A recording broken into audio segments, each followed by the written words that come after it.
I found like three real areas where when positivity becomes toxic, it can be damaging. And the first one is that it makes us really isolated. So if I feel like I'm the only one that's struggling and no one else is, I'm never going to talk about it. Or if people tell me, just to smile, just be happy, and I feel like I'm being dismissed, I'm going to shut down.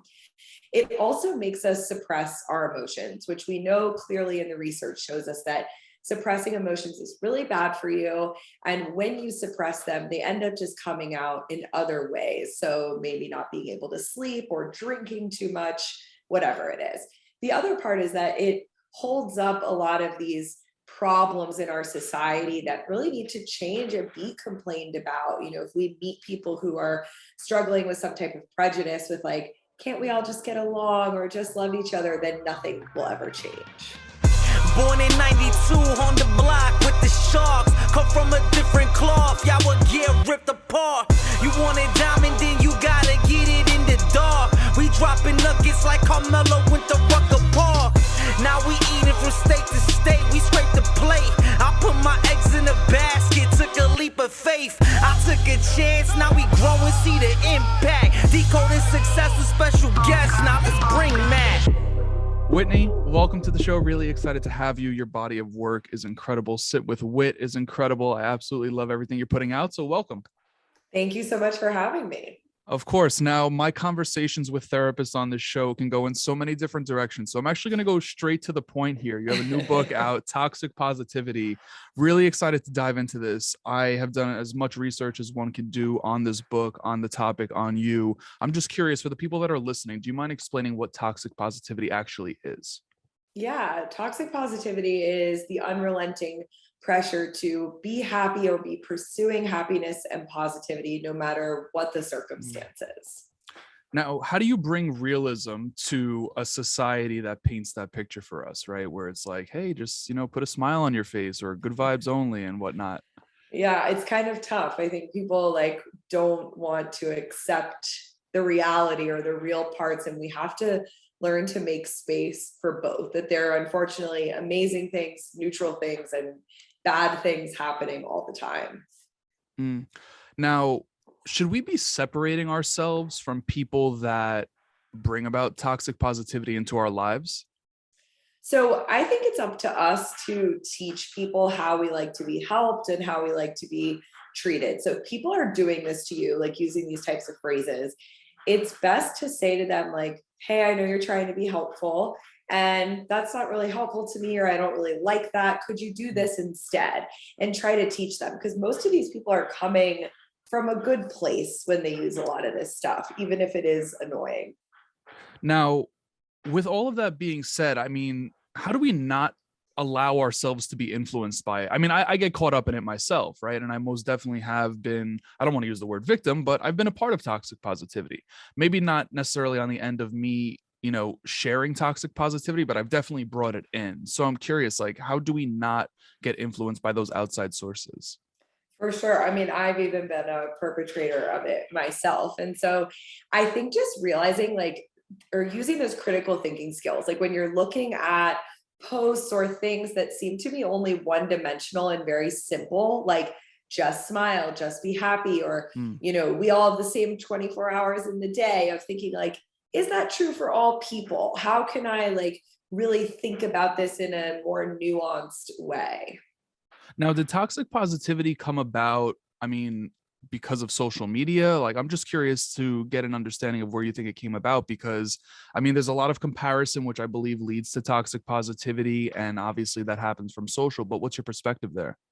So this is something that's been around since the creation of the United States. It started out a lot in religion and then has sort of morphed into all these other areas of life. But I think social media has become this really interesting, performative space where a lot of us are trying to appear happy all the time, always do everything right or perfectly. And that's just intensified it. And I think also made it not just an American thing, but made it kind of start to spread around the world. So, I mean, you kind of beat me to my next question. I was going to ask you, like, what are the dangers of falling into toxic positivity? But it sounds like you just alluded to one, which would potentially be ignoring how you feel to, I guess, people please in a sense, or to fit in. Yeah, exactly. So I found like three real areas where when positivity becomes toxic, it can be damaging. And the first one is that it makes us really isolated. So if I feel like I'm the only one that's struggling and no one else is, I'm never going to talk about it. Or if people tell me, just to smile, just be happy, and I feel like I'm being dismissed, I'm going to shut down. It also makes us suppress our emotions, which we know clearly in the research shows us that suppressing emotions is really bad for you. And when you suppress them, they end up just coming out in other ways. So maybe not being able to sleep or drinking too much, whatever it is. The other part is that it holds up a lot of these problems in our society that really need to change and be complained about. If we meet people who are struggling with some type of prejudice with like, can't we all just get along or just love each other, then nothing will ever change. Right. Why'd you decide to write this book now at this point in your journey? I know that you have a lot going on with your practice. I mean, you have a family, you have a lot on your plate. Writing a book is no easy task whatsoever. Yeah, it's kind of crazy when you write a book, it takes like 2 full years for it to come out. So I started on Instagram just marketing my practice a couple of years ago, and I got introduced to this world of positivity on social media that I didn't really realize existed. The algorithm had not delivered that to me yet. And I started saving all these posts like on a Pinterest board and just started to notice it come up with my own clients and friends and family.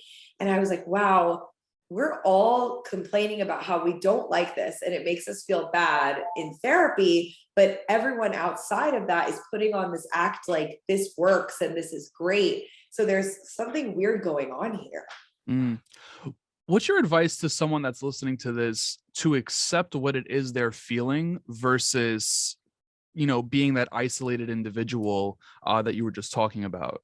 Yeah. I think once we realize that when we're having a true emotional reaction to something, that whether we want to or not, we're going to feel it. And so once you accept that, like, I can't get rid of it, I can't think it away, it's easier to say, like, all right, I need to feel this and I need to process it.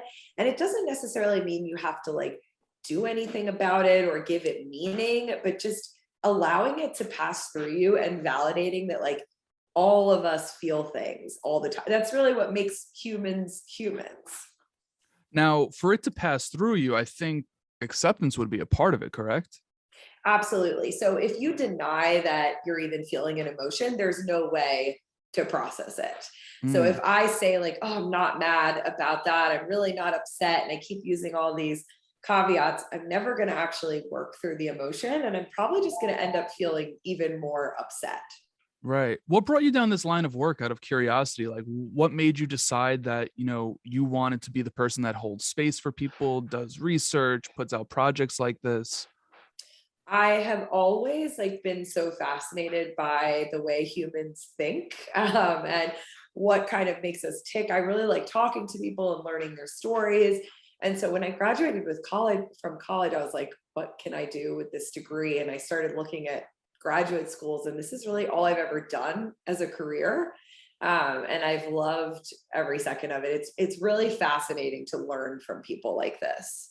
What's been your biggest takeaway in regards to, having a practice? I'm sure you've met with hundreds upon hundreds of clients, like, just from your experience of speaking with so many people, whether it's listening to their, to what they're experiencing in life, the ups, the downs, the peaks, the valleys. What's been your biggest takeaway? I think the thing that I see so many people struggling with is that we all are feeling a lot of the same things, but we think that other people aren't, or that Mm. we're the only one that feels that way. And sometimes I wish I could just like put all my clients in a room and let them meet each other, because they would see, how similar they are and how not isolated we are in this experience. What's been the most common thing you've seen people maybe struggle with or whatever? I think a lot of it is just like worry about a lot of these core beliefs. Like, am I good enough? Do people like me? Am I being accepted? Again, just feeling really lonely. How do we overcome worry? So I think what we have to realize is that worry has a function and it's important. It's what keeps us alive. It's what tells us what's important. What we want to do is not let worry about things that don't matter control our life. And so Mhm. trying to get more in tune with like what your worry sounds like, when you need to listen to it, when you need to tell it to shut up, I think is most important. So it's funny. The first thing I think about is like, how do you control your level of worry because we're not being chased by the saber-toothed tiger anymore? Yeah. I mean, listen, I mean, I've had panic before, and I totally get how uncomfortable that is. But how do we control like our level of worry?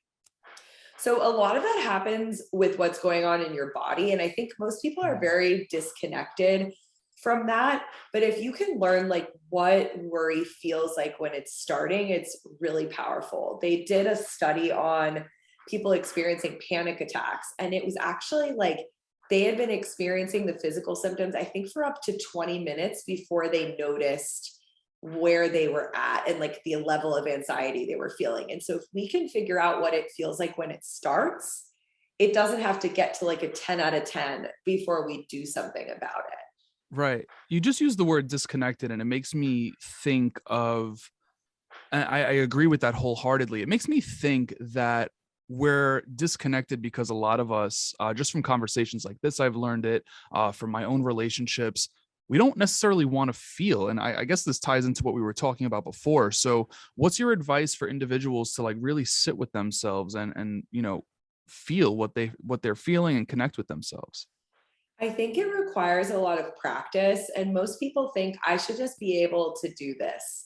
And we don't come out of the womb knowing how to feel, how to label our emotions, how to sit with them. It's something we really have to learn from the adults around us. And I think a lot of them aren't very good at it. So it doesn't get passed down to us. And it's a skill that can be learned if you are willing to get uncomfortable and really Mm. just like know that feeling a feeling is not going to kill you. It's not going to ruin your life. It's actually going to help you a lot. Now, being uncomfortable could, that's the best word to use, could be really uncomfortable. So, what's your advice to actually sit with it?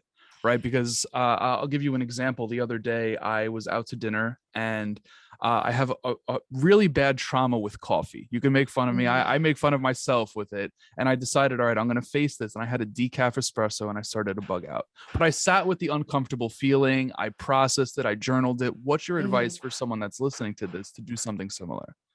So when we talk about processing feelings, a lot of that happens physically. So that can even mean Mhm. like if you start to feel a strong emotion come over you, like I'm going to walk, I'm going to dance, listen to music, go to a workout class, like that can help you complete the stress cycle of that emotion. Journaling, you mentioned, is another great one that's been shown to be really effective. Labeling the feeling is super effective because once you can say, okay, what I'm feeling right now is fear, it becomes known to you, and then you can do something about it. So if I'm afraid, what can I do to help me get through this? Right. I love this. I love this. Like I said, conversations with therapists, I have a million and one questions. I want to jump actually back to the book. Yeah. If someone picks up the book today and they could only take one thing away from it, what would you want that thing to be? That negativity and complaining have a lot of value. And if we can learn Mm. to channel that value, I think it can actually make our lives exponentially better. What's the value in complaining out of curiosity? So, what we complain about is really such an inside look into what's important to us, what might need to be changed, and what bothers us. And that's really what a lot of people come to therapy for, is to talk about those things. And in a traditional context, it might be seen as complaining, but it's actually like can be processing or venting or trying to do something different. Right. And what's the value in negativity? I mean, obviously, I mean, if we don't have the negative, we really don't know what positive is. Just like if we don't have rain, we don't know what the sun is. But I'm curious. So negativity, again, complaining can kind of fall under the umbrella of negativity. And I Okay. think what we have negative reactions to is also such a good look at what bothers us, what matters to us. We also have to look at the negative if we want to be creative, if we want to solve problems. We bond with people over negative things a lot. Like you can probably Hmm. think of people that you've been through difficult experiences with, or you've experienced the same thing, and complaining or talking about those things is a big bonding practice. Totally random, and I don't know why this is coming up based off of what you just said, but how does toxic positivity relate to, and maybe it doesn't relate, receiving someone's good news and not necessarily wanting to respond to it? Maybe you're just not in the place to, or the state to. Yeah, I actually did a post on this the other day, because I think that we think sometimes that it's toxic positivity if people want us to be happy for them, like in their moments of joy. And that's part of being a good support person, is showing up for people even when we might be struggling. So some examples would be like, maybe you're single and your friend's getting married, and that really like bums you out about your own situation, but you still have to show up for them. Now, that being said, if you're going through a really hard time, you might have to say to somebody, you know what, I really want to be there for you, and I just can't get myself into that place. I don't want to bum you out like on your day. So I'm going to take some time and I'll celebrate you later. How do we bring about a hyper awareness, as you just mentioned? I think that's incredible, to be able to deliver messages like that, right? Because we almost feel forced as individuals, or maybe that's just me, to, give and maybe it's because we live on such an on-demand world where, Yeah. everything's so quick.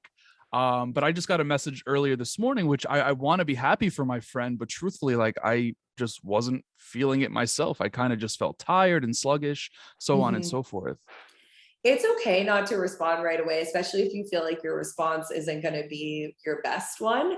And even just say, like, you don't have to be totally honest if you want to respond, and just say like, hey, I'll get back to you in a second, or I'm about to run into a meeting, whatever it is. But I think a lot of us think that everything is about us. Like, when we hear somebody else's news, we're thinking about us. When we're telling them, how we feel about it, we're thinking about us. And we have to step out of that ego sometimes. How do we step out of that ego? Because that's so interesting. And when I say we, I mean me. I think I think the world revolves around me sometimes, and it's like, dude, you're not that important, We all think that. And I think sometimes that can be actually very humbling, because you might think like, okay, if I don't respond to my friend right away, they're going to be so mad at me. They're going to think I'm not supportive. And sometimes saying to yourself like, hey, they're having a big day today, I'm not that important in the scheme of this, can like humble you a little bit and make it not so much about you. Right. No, I definitely love that. I know that you hop on podcasts often, and I'm sure you get a plethora of emails and DMs and whatnot, but what's a question you wish more people would ask you, and how would you answer it? Oh gosh, I haven't been asked that question before. I'm glad. Yeah. Gosh. I guess I wish more people would ask me about like what therapy is actually like, and what the experience is like. I think there's like a lot of smoke and mirrors around therapy, which is a lot of what I'm trying to bring to Instagram. And I would want to just tell them that it's really like coming and sitting on a couch and talking with someone that is on your team and wants to help you, and that there's nothing you can say that's scary or weird, that it's all very normal. Yeah, I think, well, for me, I have a therapy session in 1 hour, by the way. I love it. Amazing. Like, it is so freaking good, especially for men. I'm going to ask you the opposite of that question. What's the most common question you get? The most common question I get is, how do I make so and so stop doing this, or how can I make this person change? Like, whenever I do like ask me anything questions on my Instagram, it's always about like, how can I get someone else to do something or to stop doing something? And obviously we can't control anyone else, so yes, we really can't control other people. And to me, I always want to flip that back on like, what's bothering you about this? Why is it upsetting you? What do you wish was different? And if this person never stopped, never changed, what would you do? Is that a people pleasing question? Like, or is it something else, like wanting someone else to like fit, how we want them to be? It can be. I also find that some people are like, I don't want to change, I just want you to change, particularly like in couples therapy and things like that, of like, how do I get my husband to, start remembering to like celebrate our anniversary, but they're not asking the person or saying like, hey, I want to do this, or taking the initiative. It's like, you just want the other person to meet your needs without you doing any changing. So it almost seems like we're going to go down the path of relationships here, which I absolutely love. What are the signs of a emotionally healthy partner? So someone who is open to dialogue, that's flexible, that can have conversations. You want to look out for like low levels of defensiveness, low levels of stonewalling, which is like when someone refuses to talk about something or does the silent treatment. I think just being open and the ability to dialogue about things is the most important. Now, I mean, again, I can go down the rabbit hole here with this topic. What are the questions we should be asking someone to find out if they're healthy, if there are any? So a lot of it is about like, does this person seem genuinely interested in your needs and wants and meeting in the middle, or are they only talking about themselves and what they want and what they need from you? I think when there's a level of collaboration, that's really important, because we all want and need different things in relationships. What I think is healthy or good might be totally different from what you want. And what people need is just to have two people that are willing to meet in the middle on those things and both feel comfortable. Right. I love this. I'm going to transition off of the relationships here. Yeah. This has been an absolute phenomenal conversation. I appreciate every minute of it. Honestly, incredible book, by the way. I read the digital version that was sent over. Absolutely amazing. One last question for you though, Whitney. If you could, you hop on as many stages, you work with as many clients, write as many books, hop on as many podcasts, all of that good stuff, but you could only be remembered for one piece of advice, what would that one piece of advice be?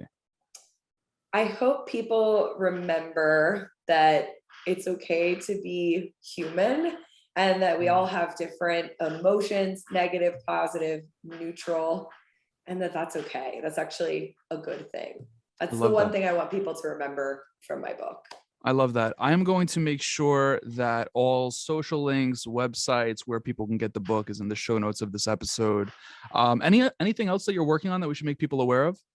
No, I just had a baby and a book. I'm like about to take a nap for a little while and then start up later.